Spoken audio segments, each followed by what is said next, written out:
नमस्कार, मैं हूं दीपाली राणा। आप देख रहे हैं कमोडिटी कॉल। और दिसंबर 2024 में खरीफ तुअर की आवक पिछले साल की तुलना में 78% बढ़ी है। इतना ही नहीं, नवंबर 2024 के तुलना में भी आवक ज्यादा रही है। तुअर की बढ़ती आवक के चलते क्या दामों पर असर पड़ेगा, क्या प्राइसेस कम होंगे, इन सब पर करेंगे बातचीत। हमारे साथ है India pulses and grain merchant association के चेयरमैन विमल कोठारी, साथ ही स्ट्रैटेजीज और आपकी क्वेरीज पर बातचीत करने के लिए प्रो इंटीग्रेटेड सर्विसेज के फाउंडर दिनेश सोमानी हमारे साथ बने हुए हैं। आप दोनों का ही स्वागत है शो में। लेकिन विमल जी, पहले तो आपसे समझना चाहेंगे किस तरीके के आवक एंटिसिपेटेड है, एग्जैक्टली ऑन ग्राउंड सिचुएशन क्या है अगर हम तुअर की बात करें।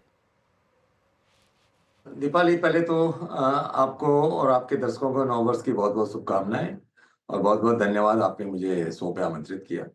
देखिए, जो अराइवल्स है तुअर की वो काफ़ी अच्छी रही है, जो शुरुआत हुई है और अभी बीच में 4-5 दिन कुछ बारिश थी, लेकिन अब मौसम फिर खुल गया है, तो मैं समझता हूँ कि जिन अब नए साल की भी जो आज भी मंडियों में काफ़ी अच्छी आवक है।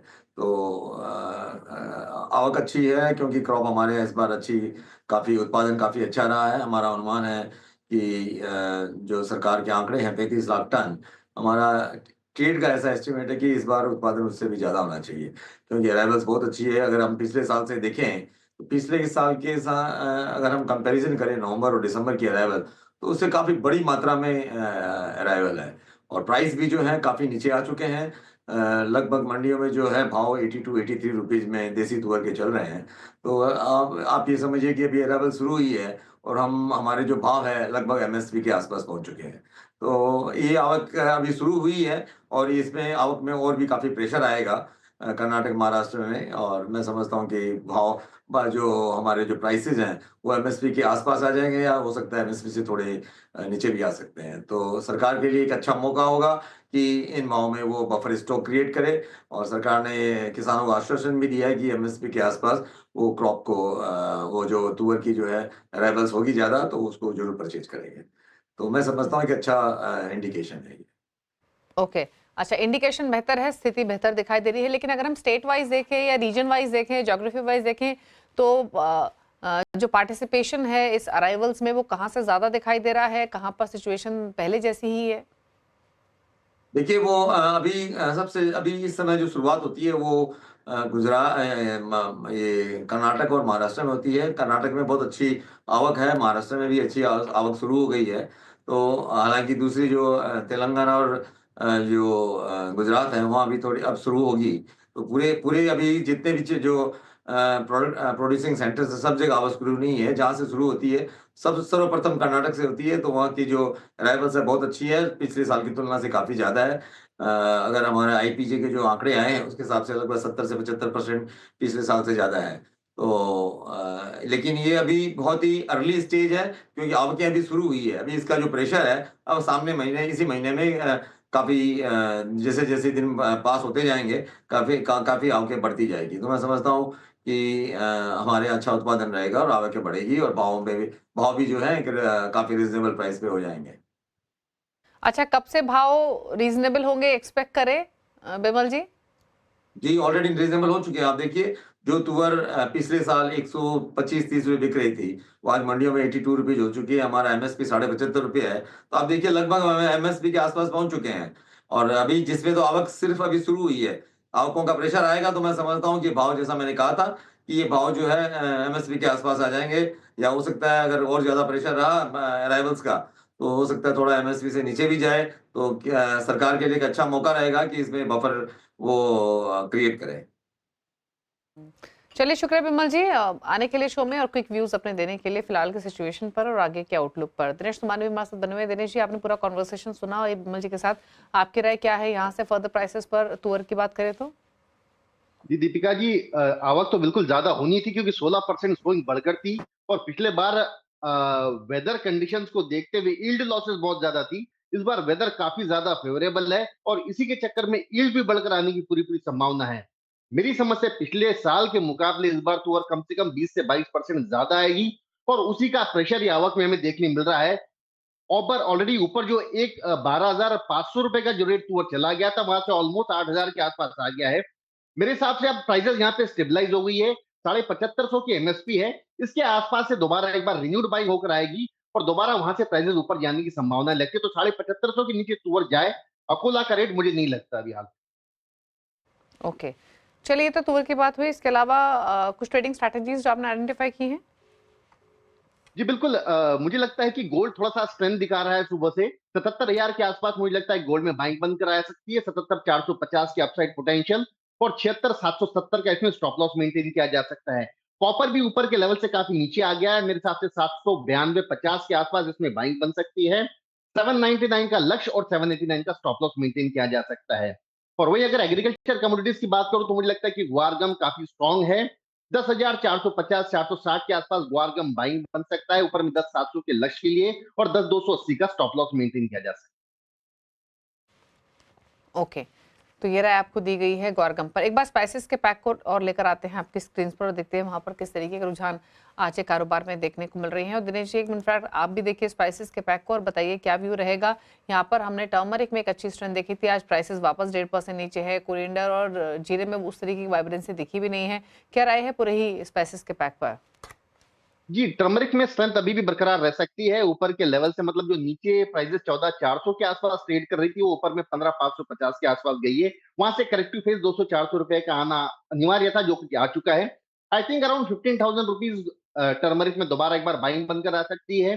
15,550 अपसाइड ये दोबारा दिखा सकता है, हो सकता है 16,000 भी जाए, जिस हिसाब के फंडामेंटल की इसमें स्ट्रेंथ आई है। डाउनसाइड मुझे लगता है 14,750 closing basis stop loss maintain किया जा सकता है। जीरा में कोई ऐसी विशेष हलचल नहीं, जैसे मूवमेंट नहीं है। आई थिंक ये स्टेबलाइज रहेगा 23,500 24,000 ये दायरा मेंटेन करता हुआ नजर आता है। धनिया मुझे लगता है 7900 के आसपास एक बार बाइंग बन सकती है। 8140 का टारगेट और 7780 का स्टॉप लॉस। ओके, चलिए, तो ये आपके लिए सलाह दी गई है स्पाइसेस के पैक पर। अच्छा, इसके अलावा नेचुरल गैस पर आपके नए टारगेट्स क्या हैं? अभी यहाँ पर डिप पर एक मौका मिला ट्रेडर्स को, इन्वेस्टर्स को एंट्री लेने का। फिलहाल अब अगले लक्ष्य क्या है नेचुरल गैस पर? क्या व्यू है नई एंट्रीज के हिसाब से? जी बिल्कुल, काफी वोलेटाइल रहा है ये काउंटर। ये 255 के ऊपर जैसे ही निकला, ऊपर में से 355 के लेवल छुए, वहां से करेक्टिव फेज में अभी ये 204 205 304 305 के आसपास आया था सुबह। और मुझे लगता है ये जो 300 का भी बेस बनाकर चलेगा इन लेवल पर, या यहाँ से 5 रुपया घटता है तो बाइंग करके चलना चाहिए। आई थिंक 355 अगेन एंड 372 ये अपसाइड पोटेंशियल पोजिशनल प्लेयर्स के लिए देखने मिल सकता है। 288 का स्टॉप लॉस मुझे लगता है पोजिशनल बाय कॉल के लिए बना रहना चाहिए। ओके, और सिल्वर पर एक राय और लेंगे। यहाँ पर एक अच्छी स्ट्रेंथ देखने को मिल रही है, 1% के आसपास प्राइसेस ऊपर हैं। सिल्वर पर क्या राय है आपकी इन लेवल से, और क्या लक्ष्य नियर टर्म में? ये 88,000 87,000 का लो बनाया था कल और परसों में इसने, और वहां से एक बार बाइंग, रिन्यूड बाइंग निकल कर आई है।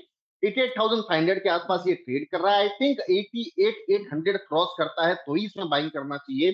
88,700 800 ये रेजिस्टेंस जोन है, यहाँ पर मुझे लगता है कि थोड़ा सा स्ट्रगल कर सकता है ये। ऊपर 88,800 क्रॉस करता है तो मुझे लगता है 90,200 के लक्ष्य के हिसाब से इसमें बाय करना चाहिए। चलिए, रुक रहे हैं इसी के साथ एक ब्रेक के लिए। लौटेंगे तो लेंगे सवाल जवाब को करेंगे शामिल और लेंगे राय दिनेश जी से। एक छोटे से ब्रेक के बाद जल्द वापस आते हैं।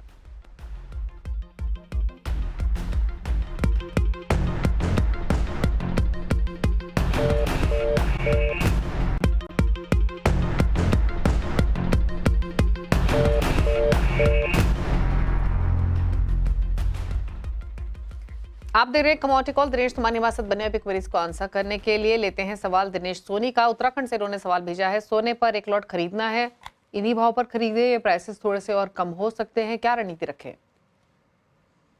इनको अगर पोजिशनल ट्रेड करना है तो मेरे हिसाब से थोड़ा सा रुकना चाहिए, और अगर ये ट्रेड करना चाहते हैं या ट्रेडिंग लिहाज से अगर कुछ खरीदना चाहते हैं तो 77,020 77,040 के आसपास खरीदारी कर सकते हैं। ऊपर में 77,550 के लक्ष्य के हिसाब से, और डाउन साइड 76,780 का स्टॉप लॉस मेंटेन किया जा सकता है।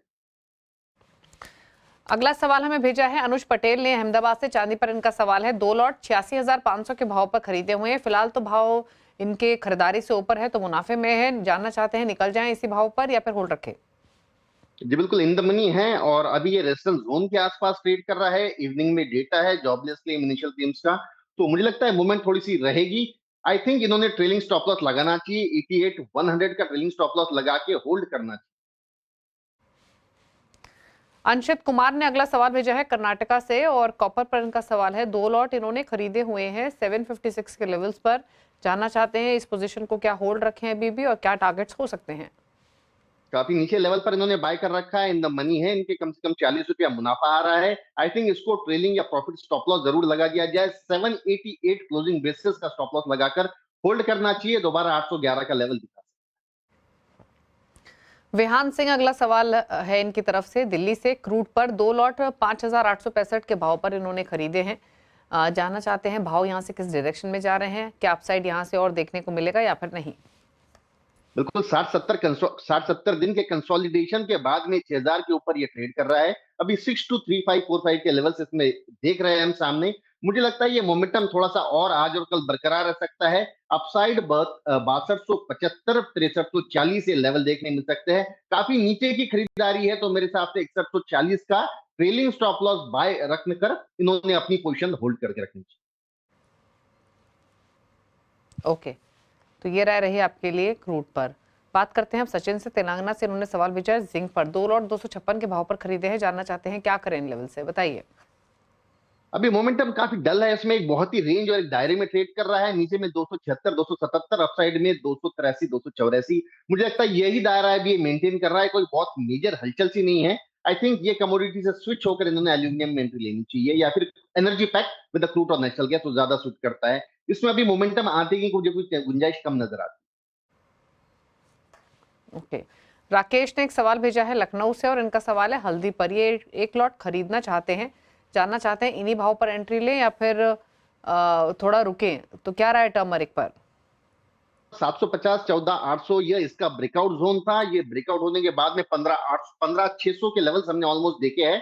मुझे लगता है ये रिटेस्ट जरूर करेगा, तो 15750 800 ये एक बार दायरा आने दे और वहां पर खरीदारी करने का अवसर आपको मिल सकता है। ओके, संदीप का एक सवाल आया है गोल्ड पर। ये नई पोजीशन बनाने का सोच रहे हैं नियर टर्म के हिसाब से, जानना चाहते हैं इन्हीं लेवल्स पर एंट्री ले या रुकें अभी? आई थिंक थोड़ा सा वेट करना चाहिए। ऑलरेडी मोमेंटम नीचे से काफी स्ट्रांग हो चुका है। 700 से 800 रुपया 2 दिन में बढ़ा है।